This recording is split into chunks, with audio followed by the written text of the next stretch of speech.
Ang mabuting balita ng Panginoon ayon kay San Lucas. Papuri sa iyo, Panginoon.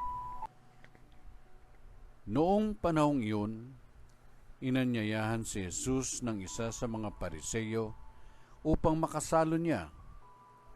Pumaroon siya sa bahay nito at dumulog sa hapag. Sa bayan namang yaon ay may isang babae na kilalang makasalanan. Nabalitaan niyang kumakain si Jesus sa bahay ng Pariseyo, kaya't nagdala siya ng pabangong nasa sisidlang alabastro at lumapit siya sa likuran ni Jesus sa gawing paanan. Siya'y nanangis at nabasa ng kanyang luha ang mga paa ni Jesus. Pinunasan niya ang mga ito ng kanyang buhok, hinadkan at pinahiran ng pabango.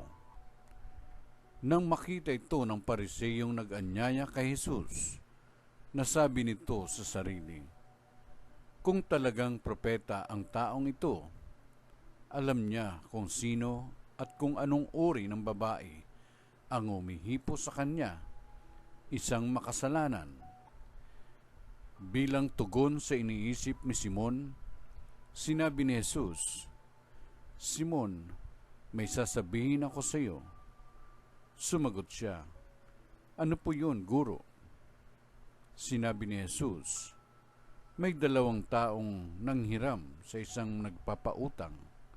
Ang isa'y 500 denaryo at ang isa na may 50. Nang hindi makabayad, pareho silang pinatawad. Ngayon, sino sa kanila ang lalong nagmamahal sa nagpautang? Sumagot si Simon, sa palagay ko po'y ang pinatawad ng malaking halaga.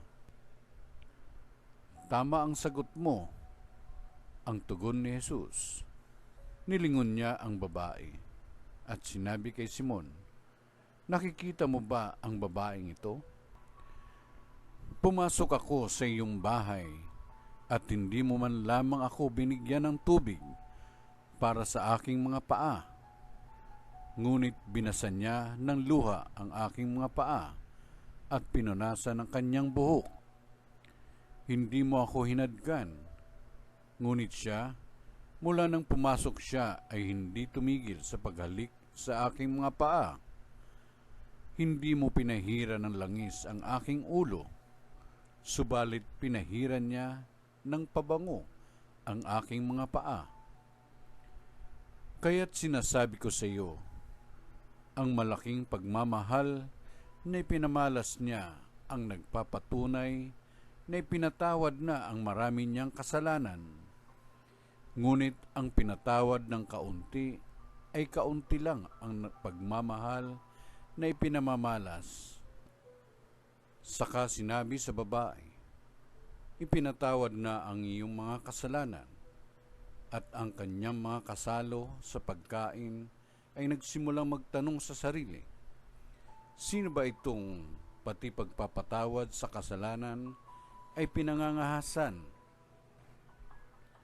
Ngunit sinabi ni Jesus sa babae, iniligtas ka ng iyong pananalig, yumaong ka na't ipanatag mo ang iyong kalooban.